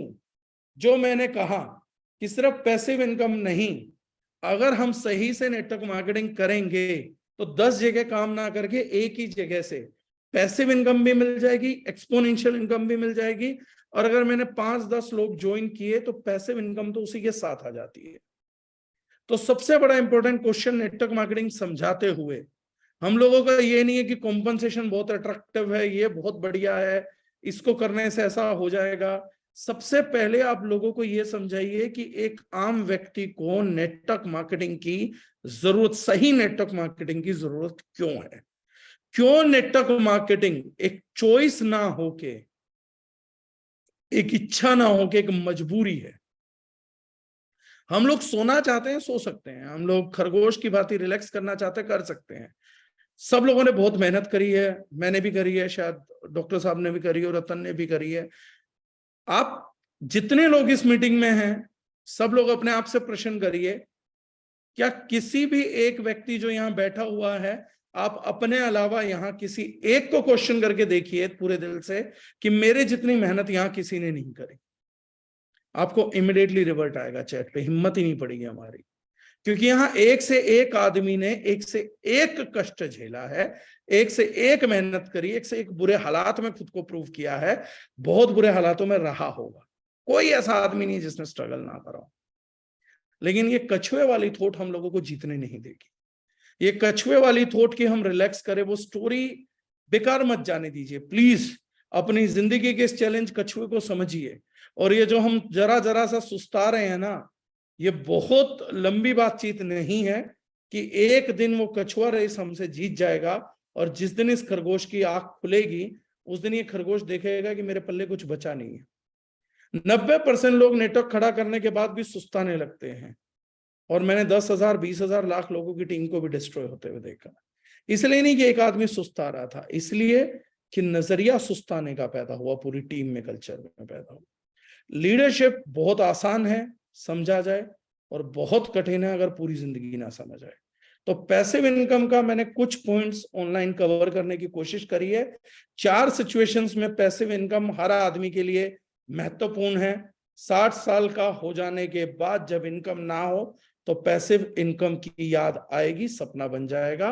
हम लोगों को ईश्वर ना करे कोई एक्सीडेंट हो जाए तो पैसिव इनकम की जरूरत परिवार को बहुत ज्यादा पड़ेगी। तीसरी चीज, अगर हमारे को एक्सीडेंट हुआ और परमानेंट डिसेबिलिटी हो गई किसी कारणवश, तो पैसिव इनकम की जरूरत हद से भी हद ज्यादा हो जाएगी। और चौथी चीज, अगर हमें ईश्वर ना करे 60% इंडियंस को एक क्रोनिक डिजीज मिनिमम है, मेरा नाम अगर उस 60% इंडियंस में आ गया तो my family would be suffering because of me. और उस टाइम पे अगर इनकम का सपोर्ट नहीं होगा तो situation would be very panicking. Passive income और खरगोश की कहानी से आप लोगों का एक डायलॉग लाइफ में परमानेंट खत्म हो सकता है अगर समझ आए तो। मेरे को मिडिल क्लास कभी ये कहता हुआ नहीं मिला कि मैंने अभी तक मेहनत ही कहाँ करी है, मेहनत तो मेरी अब देखना। अरे इतनी मेहनत तो मैंने तब करी थी जब मैं कमाता नहीं था, अब तो मेरी कमाई आ रही है, कल से मेरी मेहनत देखना। अब तो कल तो मेरे पास बस के पैसे नहीं थे, फ्लाइट के पैसे नहीं थे, अब तो वो आए हैं, अब मेरी मेहनत देखना। हमारा दिमाग कभी ऐसी इंजीनियरिंग नहीं करता। ये बात मैं क्यों बोल रहा हूं, हमारा दिमाग पता कैसे इंजीनियरिंग करता है, मैंने हर एक को ये कहते हुए सुना। भाई एक बात बताऊं, मुसीबत जब आती है ना चारों तरफ से आती है, और कोई रिश्तेदार अपना नहीं होता, कोई सगा नहीं है। भाई पैसे के लिए ना मैंने सब देख लिया, ये सबने सुना होगा, मैंने अकेले नहीं सुना, ये सबने सुना होगा। मुसीबत जब आती है तब चारों तरफ से आती है, ये गलत सेंटेंस है। मुसीबत रोज आ रही होती है, फ्यूचर में आनी होती है, लेकिन एक लंबे टाइम तक हम उस मुसीबत का इंतजार करते रहते हैं और कोई तैयारी नहीं करते, और ये मुसीबत डेली अपना साइज बढ़ाती है। उसके बाद ये कंफर्म है, ये जिस दिन आती है उस दिन बड़ा रूप धर के आती है। फिर ये आपका चारों तरफ से भागने का रास्ता नहीं छोड़ती, क्योंकि इससे पहले आप इस मुसीबत से भागते आ रहे थे। एक दिन ये मुसीबत इतनी बड़ी हो जाती है कि फिर ये चारों तरफ से आपको भागने का रास्ता नहीं देगी। तो मुसीबत कभी चारों तरफ से नहीं आती, हम लगातार भागते रहते हैं तो एक दिन ये मुसीबत हमें चारों तरफ से घेर लेती है, उस दिन से हम फिर नहीं भाग पाते। तो मुसीबत चारों तरफ से नहीं आती, एक दिन भागने नहीं देगी। और रिश्तेदार हैं वो कभी आपका साथ नहीं देंगे, मैं भी उनमें से एक रिश्तेदार हूं जो कभी किसी का साथ नहीं देगा। उसका कारण है, फाइनेंशियल चीजों में का इलाज केवल फाइनेंशियल है। आप मानसिक परेशान हैं, मैं और मेरे जैसे हजारों लोग आपका सहारा बन जाएंगे। हिंदुस्तान में एक रोड पे चलने वाला आदमी भी आपकी मानसिक अवस्था में आपका सहारा बन जाएगा। आप इमोशनली परेशान हैं, हम लोग आपके लिए नाच गा देंगे, आपको घर से उठा लाएंगे, आपके साथ बातचीत करेंगे, आपको घर में अकेला नहीं पड़े रहने देंगे, ये भी हम कर लेंगे। लेकिन अगर आप आर्थिक परेशान हैं, उसका इलाज केवल आर्थिक स्थितियों से ही हो सकता है। और आज हिंदुस्तान के मिडिल क्लास की ज्यादा बोलचाल दोस्ती मिडिल क्लास से ही है, और किसी मिडिल क्लास के पास आज की तारीख में लिक्विड मनी रेडी नहीं है। इसलिए जब मदद करने की बारी आती है तो अपनी औलाद भी पीछे भाग जाती है। इसीलिए वर्तमान हिंदुस्तान में लगभग 78 लाख लोग ओल्ड एज होम में रह रहे हैं। आप रिश्तेदार छोड़िए, जब सगे बच्चों को माँ बाप के खर्चे उठाने थे तो भी नहीं उठा पाए, 78 लाख लोगों को ओल्ड एज होम में जाना पड़ा। फ्यूचर इन सारे डेटा के साथ नो डाउट खाली जॉब अपॉर्चुनिटी को कहीं से भी सपोर्ट नहीं करता। गलतफहमी की दीवार हम कभी भी लंबी खींच लें, लेकिन ये सेशन मेरे ख्याल से जो आज मैंने किया है, जैसे जैसे साल बढ़ेंगे, एज बढ़ेगी, ईयर बढ़ेंगे, ये हम सब लोगों को याद आएगा और बहुत जरूरी याद आता रहेगा। तो उम्मीद करता हूं जिन परिवारों ने पूरा सुना होगा, आज आपका पैसिव इनकम को लेकर दिमाग खुला होगा। और नेटवर्क मार्केटिंग के बारे में कुछ भी कमेंट करने से पहले सिर्फ मैं एक ही चीज बोलूंगा, इसको पॉजिटिव नेगेटिव कुछ भी करिए, एनालाइज करिए, आपका हक है, आपका अधिकार है। आपकी बुद्धि इसको गलत ठहराती है, आपका पूरा परिवार गलत ठहराता है, जरूर गलत बोलिए इस इंडस्ट्री को, कोई मना ही नहीं है, कोई रोकने वाला भी नहीं है, हम कोई डिक्टेटर भी नहीं है, सरकार भी नहीं है कि आपकी आवाज दबा सकते हैं। आपको जितना बुरा बोलना आता है उतना बुरा बोलिए, और उससे ज्यादा मैं कहूंगा जितनी बुराइयां इस इंडस्ट्री में मिलती है उतनी बुराइयां बोलिए। मैं आपको नेगेटिव नहीं बोलूंगा, दूसरी कंपनीज तो बोलती है नेगेटिव है, मैं नेगेटिव भी नहीं बोलूंगा आप लोगों को। लेकिन मेरा क्वेश्चन फिर वही है, इस इंडस्ट्री को गाली देने से पहले पैसिव इनकम का जुगाड़ जरूर कोई सोच लेना। और अगर पैसिव इनकम का कोई सोर्स नहीं हो और ये एकमात्र इंडस्ट्री हो जो दे सकती है, उसके बावजूद भी इसको गलत बोलने का मन हो, तो फिर अपने आप पे क्वेश्चन मार्क करिएगा। ये मेरा आप लोगों से संवाद था। अगर किसी का कोई क्वेश्चन है तो मैं ले सकता हूँ, else will say goodbye. मैं चाहूंगा डॉक्टर आशीष के कुछ शब्द हैं तो वो करें, अदरवाइज सर फिर विल टेक केयर। जी नहीं, कल में ये सेशन अपने आप में कंप्लीट है। और सबसे अच्छी बात, जब नेटवर्क मार्केटिंग में पूरी भारत में या पूरी दुनिया में लोग एक्सपोनेंशियल इनकम की बात कर रहे हैं, तब हम दार्जु नहीं, शायद एक रियल जेन्युइन पैसिव इनकम की बात कर रहे हैं। तो रियल जेन्युइन पैसिव इनकम मैंने क्यों इसलिए वो शब्द यूज किए, जब पैसिव इनकम की बात आती है तो कुछ लोगों के दिमाग में ये भ्रम है कि बिना किए आएगा। तो बिना किए तो मैं बोलता हूँ सिर्फ और सिर्फ जीवन में मुसीबत मिलती है। तो इसलिए ये एक सेशन था जो मस्ट था, जो जरूरी था। और मुझे लगा कि पैसिव इनकम के बारे में अगर कोई बता सकता है तो डागर सर से अच्छा मेरे ख्याल में कोई इसे एक्सप्लेन कर नहीं सकता था। बाकी मैं चाहूंगा कि लोग अपना फीडबैक दें, तो यहाँ पे कुछ करते हैं। सर अगर आप लेट हो रहे हैं तो आप हो सकते हैं, हम इस सेशन को यहाँ पे 5-7 मिनट और कंटिन्यू करेंगे। नहीं, 5-7 मिनट में हूँ सर, विल कंटिन्यू। जी, तो मैं चाहूंगा सबसे पहले जो हमारे लोग हैं, कुछ लोग जो यहाँ पे हैं, जैसे रतन जी का भी फीडबैक, क्योंकि यहाँ पे जो लोग एक्टिव हैं उनसे हर आदमी का एक पैसिव इनकम को लेके क्या थॉट प्रोसेस है वो जानना जरूरी है। रतन जी, मैं चाहूंगा आपका फीडबैक भी आएगा।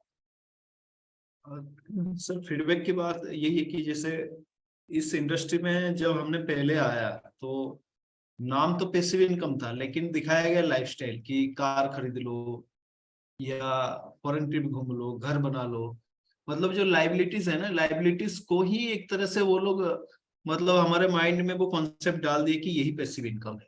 और आज जैसे डागर सर ने पैसिव इनकम को इतना डिटेल्स से हम लोगों को बताया कि ये हमें क्यों चाहिए, जो डेटा दिया कि आज हम कहाँ पे हैं, किस तरीके से हमारा लाइफ चल रहा है, जो हेल्थ को लेकर क्राइसिस हो रहा है, तो वो लोगों को पता नहीं है, वो लोग समझ नहीं पा रहे हैं। लोग सोच रहे हैं कि हम बिना कुछ किए हमें बस पैसा आ जाए और जो भी हमें जरूरत हो या जरूरत नहीं भी हो वो सब चीज हम खरीद लें, यानी सारा लाइबिलिटी अपने ऊपर ले लें। तो वो चीज को लोग समझते हैं पैसिव इनकम। लेकिन पैसिव इनकम का जो वो पैरामीटर है वो अलग चीज है, जो डागर सर ने आज बहुत अच्छे से हमें एक क्लैरिटी के साथ बताया कि हमें जिंदगी में पैसिव इनकम क्यों चाहिए और पैसिव इनकम है क्या। तो ये मेरा जो थॉट है कि इस चीज को हर किसी को आज के समय में जानना जरूरी है।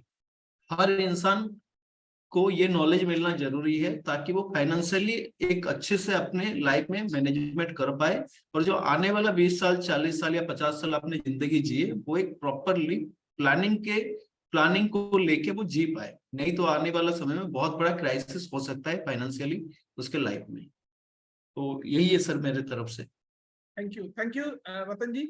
मैं चाहूंगा नरेंद्र सर मीटिंग में है, तो नरेंद्र सर अगर अपने आप को अनम्यूट करके आज के सेशन का फीडबैक दें। नरेंद्र सर, अगर मेरी आवाज सुन रहे हैं तो सर आप हैंड रेज कर दीजिए, मैं आपको अनम्यूट कर दूंगा।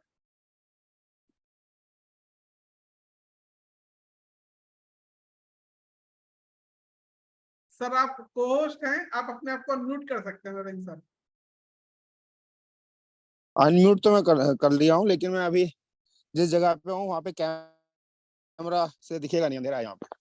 अच्छा कोई बात नहीं, आप ऑडियो सुन लेंगे सर हम आपकी। नहीं, ये तो बहुत ही एक बहुत ही इम्पोर्टेंट मैसेज है ये पैसिव इनकम का। बहुत सारे लोग नेटवर्क मार्केटिंग में क्या जीवन के किसी भी क्षेत्र में अगर काम करते हैं तो कभी इस बात को रियलाइज ही नहीं कर पाते, क्योंकि उनके पास कोई ऐसा समझाने वाला नहीं होता। ना उनको वैसी किताबें पढ़ने के लिए मिलती हैं जो इस तरफ गाइड करती हैं। बहुत सारे लोग इसी वजह से भटकते रहते हैं। और खुशकिस्मती की बात है कि अपने जितेंद्र जी ने इतने अच्छे तरीके से लोगों को जो ये मैसेज बताया, उनकी जिंदगी का ये टर्निंग पॉइंट हो सकता है अपने इस बिजनेस को आगे ले जाने के लिए भी। और जो लोग सीरियस नहीं है या कैजुअली कर रहे हैं या क्या कर लेंगे, कोई बात नहीं देख लेंगे, उस तरह की सोच से वो समझ जाएंगे इमरजेंसी इस बिजनेस की, कि ये बिजनेस कितना जरूरी है और कितना इम्पोर्टेंट है कि हम आज से ही सीरियस होकर लगाएं और अपनी चीजों को प्लान करना शुरू कर दें। क्योंकि नेटवर्क मार्केटिंग में 4-5 साल भी अगर कोई व्यक्ति सीरियसली कर ले तो वो इस चैलेंज से बाहर आ सकता है या वो अपनी एक अच्छी पैसिव इनकम जनरेट कर सकता है। ठीक है ना। तो इस बात को सबसे पहले तो लोग समझ नहीं पाते हैं, तो वो कर नहीं पाते, और जब जिसको समझ में आ गया वो रुक नहीं सकता, ये बात पक्की है ना। तो मेरी आवाज आ रही है बिल्कुल। है ना। तो जिसको ये बात समझ में आ जाती है ना, उसके पैरों में वो घोड़े की नाल लग जाती है, फिर वो रुकता नहीं है। वो समझ जाता है कि मुझे कहाँ पे रुकना है, कहाँ तक जाना है, कौन सी मेरी चीजें। तो उस बात को पहचानिए। और ये बात इतनी ही इम्पोर्टेंट है, जैसे मैं अगर आप एग्जांपल दूं, हालांकि मेरे एग्जांपल की अगर मैं अपनी बात करूं, तो मैंने हमेशा अपने जीवन में शुरुआत से लेकर अभी तक की लाइफ में हमेशा इस बात की प्रायोरिटी रखी कि नहीं, छोटी छोटी सेविंग को हमेशा निवेश करता चला गया और पैसिव इनकम जनरेट करने की तरफ ध्यान लगाता चला गया। ऐसा मैं देखता हूँ मेरे साथ में ऐसे बहुत सारे लीडर शुरू हुए थे जिन्होंने मेरी तरह पैसा कमाया, मेरी तरह पैसा बनाया, लेकिन उन्होंने वो पैसे को महंगी महंगी गाड़ियों में और दूसरे दिखावे में खर्च कर दिया, इधर उधर में खर्च कर दिया। और अभी मैं देखता हूँ तो लगभग उन्होंने मेरे इतना पैसा कमाया होगा, लेकिन उनके पास वो पोजीशन नहीं है जो पोजीशन मेरे पास है। क्योंकि ये चीज मैं समझ गया कि पैसिव इनकम कितनी इंपॉर्टेंट है। ये बात आज हमारी जितनी भी एंटायर टीम है अगर ये समझती है और इसकी इंपॉर्टेंस को समझती है, तो दोस्त आपको आपके काम करने की स्पीड अपने आप ही मल्टीप्लाई हो जाएगी। आपको किसी बाहर के मोटिवेशन की जरूरत ही नहीं पड़ेगी, आपको किसी स्पीच की जरूरत नहीं पड़ेगी। अगर ये बात जो आज जितेंद्र जी ने कही है, आपके पास रिकॉर्ड है यूट्यूब में, आप जब भी आपको लगे ना कि यार गर्मी लग रही है, सर्दी लग रही है, बरसात लग रही है, बर्थडे लग रहा है, शादी लग रही है, 10 तरह के बहाने जब भी दिखाई दें, इसे सुन लेना, सारी समस्या खत्म हो जाएगी। हेलो। जी सर। है ना। तो बस यही मैं कहना चाहूंगा कि ये अपने आप में एक इतनी जबरदस्त चीज है कि इसको जब भी दिमाग में कोई इधर उधर की बात आए तुरंत लगा के सुन लो। ठीक है ना, गाड़ी अपने आप ही हाईवे पे चलने लगेगी बढ़िया तरीके से। Thank you sir, thank you very much. अभी ठीक है बहुत भाई। सारे लोगों के हैंड रेज हैं, लेकिन मैं हाँ। समय का क्योंकि मर्यादा है, तो मैं अशोक श्रीवास्तव सर का कमेंट मुझे दिखाई दिया था, तो अशोक सर अगर अपने आप को अनम्यूट करके हमें फीडबैक दे पाए। नमस्ते सर। नमस्कार सर। आवाज क्लियर आ रही है सर? जी। और सर रियली सर मैं रेगुलर डेली 9 बजे घर पे जैसे आता हूँ या मोटरसाइकिल खड़ा करके बीच में मुझे भी एक नशा हो गई है, जब ये प्रोग्राम शुरू हो तो मुझे जहाँ भी रहना चाहिए वहीं पे गाड़ी रोक करके सुनना चाहिए। और सर ये मीटिंग में आने के बाद जब से दार्जु 9 को मैंने करना स्टार्ट किया, really I proud of you. Network marketing की डेफिनेशन चेंज हुई है सर। इससे पहले बड़े बड़े सेमिनार हो जाया करते थे, लोग बड़े बड़े बम पटक देते थे आकर के। पैसिव और एक्टिव इनकम को अगर डिफाइन करना होता तो उनका बिल्कुल तरीका ही अलग हुआ करता था। लेकिन आज डागर सर ने जो डाटा पेश किया है रियली काबिले तारीफ रहा है। और लोगों ने इमोशनली बन करके भी कभी कभी तो मैंने कई अपने हमारे फ्रेंड सर्किल के फोन भी आ रही थी कि सर ये डेथ डेथ डेथ, हमके लिए डेथ नहीं है ये, बल्कि after completion of the 60 year वहां जाके जब पेंडेंसी हम इस पे जाके डिपेंडेंसी हमारी बनती है, उस समय हमें अगर कुछ भी सेफ जोन में रख सकता है तो रियली ये मेरी पैसिव इनकम। और सर मैं क्या बोलूं, इसके अलावा जिस तरीके से स्टेप बाय स्टेप हम लोग चल रहे हैं आज के डेट में in the supervision of the subordination of the guideline, जो डायरेक्शन मिल रही है आज के मीटिंग के माध्यम से या हमारे फाउंडर्स के माध्यम से, सीईओ के माध्यम से, हिंदुस्तान में दार्जु 9 का जितने भी लीडरशिप आज काम कर रही है, एसोसिएट्स काम कर रहे हैं, आने वाले 6 महीने के अंदर हम लोग इतना बड़ा एक मुकाम पे जा करके इसको प्रूफ करके दर्शाना चाहते हैं और करके सिद्ध कर देंगे रियली। जब मुझे अच्छे प्रोडक्ट मिल रहे हैं, मुझे टाइमली पे आउट्स मिल रहे हैं, और जहां तक हमारी सर्विस की बात करें तो किसी के साथ कोई तुलना ही नहीं है। और जो चीजें बार बार बताई जा रही थी कि ये 5P की बात हो रही थी, और ये सब कुछ अगर प्रूफ हुआ तो मुझे नहीं लगता कि आगे कोई इस तरीके की दीवार खड़ी है, आप सच खड़ा है जहां हम अपने बिजनेस को बड़ा न कर सके। हाँ ये जरूर है कि स्टेप बाय स्टेप जो चीजें ऊपर से आती है नीचे की तरफ जाती है, हम लोगों को मैक्सिमम पॉजिटिवली बिजनेस को आगे डेवलप करने के लिए करना चाहिए। जब हम करेंगे तो भी हमारे डाउन लाइन के लब लाइन के लोग जहाँ उसको फॉलो करेंगे और करते हुए एक बहुत बड़ा सक्सेस हासिल करेंगे। बहुत बहुत धन्यवाद है। Thank you sir. Sir thank you very much. तो समय की अपनी मर्यादा है, तो आज का बिल्कुल सेशन सर। मुझे पता है कि बहुत सारे लोग आज ऐसे हैं जो फीडबैक देना चाहते हैं, तो मैं बस लास्ट एक फीडबैक लेना जरूर चाहूंगा कि माफी चाहूंगा, सबको मैं चाहकर भी मौका नहीं दे सकता हूँ। तो डीएस पांडे सर मुझे दिखाई दे रहे हैं स्क्रीन पे, तो मैं चाहूंगा डीएस पांडे सर अपने आप को अनम्यूट करके और फीडबैक करें, और उसके साथ ही फिर आज के सेशन को हम विराम देंगे। धन्यवाद सर। एक्चुअली रास्ते में हूँ मैं, अभी घर से 250 किलोमीटर दूर हूँ, गाड़ी खड़ी करके मीटिंग सुन रहा था। एक्चुअल बातें आज बड़ी कड़ी थी, कड़क थी, बहुत कड़क थी, और शायद कड़ी चीज ही जिंदगी में एक सुधार ला सकती है। सच्चाई यही है जो आज डागर सर ने बात की। बाकी बातें तो सब कुछ करती हैं, जो बातें आपकी सच्चाई हो अगर वो आपको जिंदगी में मिल जाए तो शायद आपका पहिया कभी रुक नहीं सकता, और उसी पहिए को भगा रहे हैं, है ना। तो बातें बहुत ही परफेक्ट, मतलब केवल यही बातें हैं जो जिंदगी में कुछ करने का मादा देती हैं, केवल यही बातें हैं जो आपकी जिंदगी को आगे बढ़ाने के लिए कुछ करने को प्रेरित करती हैं, और ये सच्चाई बातें हैं। बाकी तो सब ऑटोमेटिक आता रहता है, जाता रहता है, सब आना भी चाहिए, जरूरी भी है, सब कुछ जिंदगी जीना है तो सबसे अच्छी होनी चाहिए, लेकिन ये प्रायोरिटी जो यही है कि जीवन में आगे क्या होगा, जीवन आगे कैसे चलेगा, आगे सुरक्षित कैसे होगा, जो सर ने आज बहुत अच्छे तरीके से सभी को बताया है। शायद हो सकता है कि हम लोग इस बातों को बात करते तो लोगों को कड़वी लगती, लेकिन सच्चाई यही है। मुझे लगता है जिसे आज, जिसको भी आज की बात समझ में आ गई शायद वो रुकने वाला नहीं है, और आज इतने अच्छे प्रोडक्ट्स, इतनी अच्छी चीजों के साथ में, इतने अच्छे मेंटरशिप के साथ में हम लोग खुशनसीब हैं। तो बहुत बहुत धन्यवाद आप सभी को, धन्यवाद डागर सर को जिन्होंने आज इतना अच्छा सब कुछ हमें दिया हुआ है। Thank you sir. Thank you sir, thank you. Sir एक व्यक्ति हैं जिनका क्वेश्चन आ रहा है, मोहित शर्मा जी। तो मोहित जी, आप जो है, आपका जो भी क्वेश्चन है आप मुझे बताएं। आपका मुझे दिखाई नहीं दे रहा है, लेकिन आप मैं देखना चाह रहा था कि आपका नाम कहीं दिखाई दे रहा हो। तो आपका क्वेश्चन है तो आप अपने आप को अनम्यूट कर सकते हैं, आप हैंड रेज कर दीजिए जी, मुझे दिखाई दिए हैं मोहित शर्मा जी। जी मोहित जी, आप अपने आप को अनम्यूट कर सकते हैं। जी, thank you very much sir. और मैं क्षमा प्रार्थी हूँ, चूंकि बहुत इंपॉर्टेंट सेशन है, मैंने पूरा सेशन सुना है सर का, पर मैं लाइव नहीं आ पाया बिकॉज थोड़ा सा लाइट का इश्यू है, मैं घर पे नहीं था, बाहर था मैं, पर मैंने सुना पूरा है, मैंने बैठ के सुना पूरा सेशन। और मेरा सवाल कुछ इस तरीके से, जैसे भी सर ने एक बड़ी प्यारी सी चीज बताई थी पैसिव इनकम के बारे में। पैसिव इनकम को लेकर के बहुत सारे आंकड़े भी बताए हैं, डेथ रेशियो भी बताए हैं, और किन किन उम्र में हमें इस चीज की जरूरत होती है ये भी बताई। लेकिन सर बड़ा कंफ्यूजन है इस चीज में कि पैसिव इनकम हम इसको कहें कि हम 1 लाख रुपए का बंदोबस्त 40 की उम्र से 60 की उम्र को लेकर के चले, कि हमें 1 लाख रुपए का बंदोबस्त करना है। एक तो ये हमारी पैसिव इनकम है कि जब हमारी उम्र ये रहे, 60 की उम्र हो और हमें पैसे की जरूरत हो तो हमारे पास पैसा आ सके।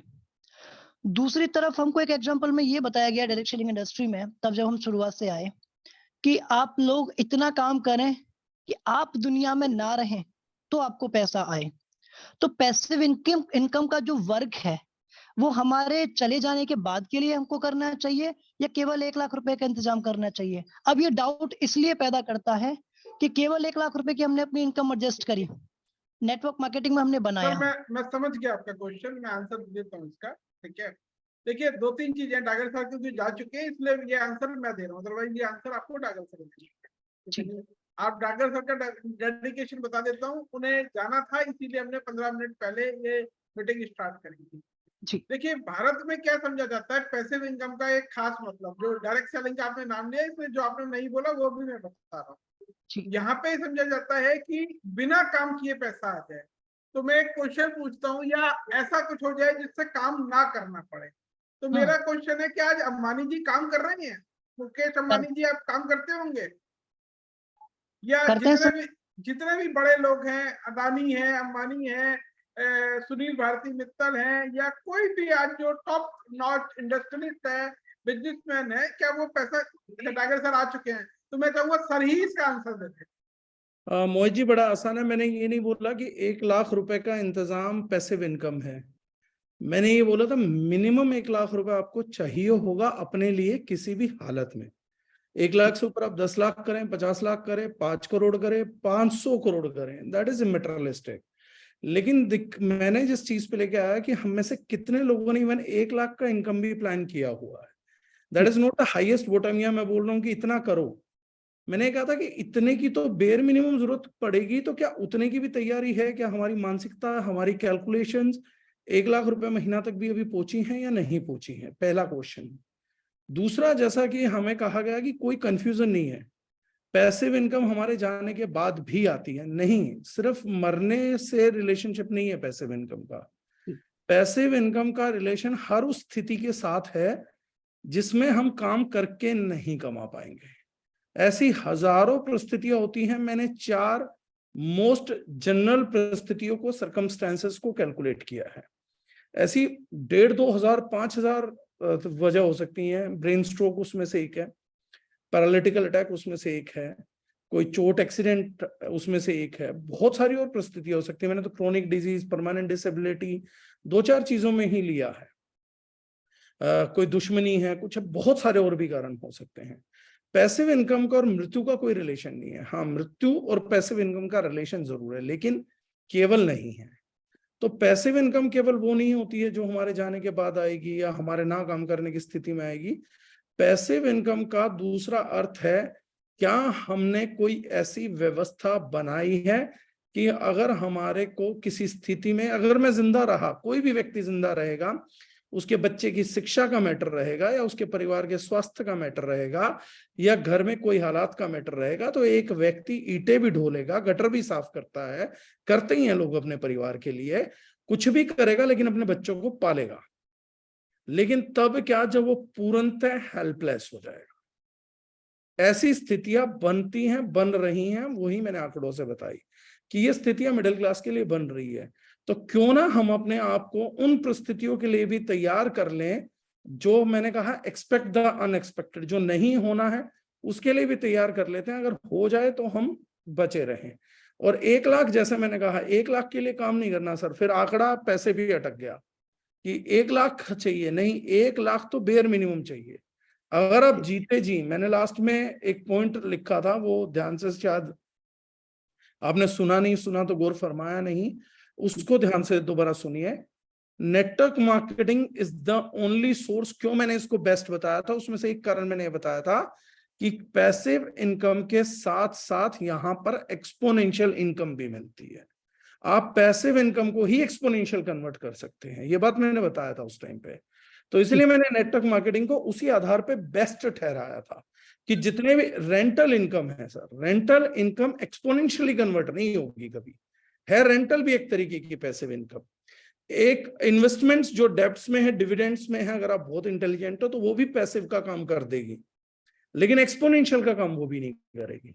लेकिन direct selling, network marketing income passive के साथ साथ एक्सपोनेंशियल में भी चेंज हो जाती है। ये इस करियर का सबसे क्रिटिकल पार्ट है, बहुत ही अमेजिंग पार्ट है, जिसको हम लोग मिडिल क्लास में ठीक ढंग से एडवोकेट नहीं कर रहे हैं। तो वो मैंने बोला था। तो पैसिव इनकम है, कोई कंफ्यूजन है ही नहीं किसी भी प्रकार का। और 1 लाख रुपए जैसा कुछ भी नहीं है कि 1 लाख रुपए किसी आदमी की मन की मर्जी हो, बुढ़ापे में अंकल सैम बन के जीना चाहता हो और 6 करोड़ से 60 करोड़ रुपए, 600 करोड़ रुपए महीना कमाना चाहता हो, मोस्ट वेलकम। अगर टैलेंटेड है, कैपेबिलिटी है, तो क्यों नहीं। रिस्ट्रिक्ट करने की बात कहीं नहीं है। Thank you sir. मतलब जरूरी नहीं है कि वो पैसा जो हमारे जाने के बाद हमारे लिए कमाया जाए वो पैसे, पैसे मतलब है वो जब हमारी शरीर या हमारी जीवन शैली उसके योग्य ना हो, तब हमारे पास वो रास्ता हो कि वो पैसा हमारे पास आ सके। ऐसी कोई भी अनसीन, अनएक्सपेक्टेड परिस्थिति जिसमें मेरी इच्छा बहुत हो लेकिन मैं कर नहीं पा रहा। जैसे 60 साल के बाद मेरी इच्छा बहुत है लेकिन मुझे कोई नौकरी देगा नहीं, मेरा बाकी चीजें बहुत हैं लेकिन काम होगा नहीं, परमानेंट डिसेबिलिटी तो काम कर पाऊंगा नहीं, ऐसी कोई भी परिस्थिति, वो सब इसी के अंतर्गत आएंगी। Thank you sir. ठीक है डॉक्टर साहब, अब आप संभालिए सर, अब मुझे निकलना जी सर, होगा। नहीं, अब आप आज के सेशन को यहीं पे क्लोज करते हैं और कल रात 9 बजे हम फिर मिलते हैं। बस एक लास्ट मैं पढ़ना चाहूंगा, गोगी भाई साहब का मुझे मैसेज आया हुआ है यहाँ पे। उन्होंने लिखा है कि मुझे आज तक ऐसा कोई जरिया भी नहीं मिला दार्जू 9 में मुझे नजर आया कि मेरे साथ मेरे परिवार या साथियों को भी फायदा होगा, क्योंकि दार्जू 9 के प्रोडक्ट अल्टीमेट है। देखिए ये एक वो शब्द है जो शायद गोगी भाई साहब के बिल्कुल हृदय से निकले हैं, ठीक है। तो इसलिए ये मैंने यहाँ पे पढ़े हैं, और ऐसे बहुत सारे लोग हैं, ये एक व्यक्ति के एक डिस्ट्रीब्यूटर के शब्द नहीं है। तो आज के सेशन को लेकिन यही विराम देते हैं, कल रात 9 बजे हम फिर से मिलते हैं। नमस्कार, धन्यवाद। तो 4 अंडे के ऑमलेट खाने चाहिए।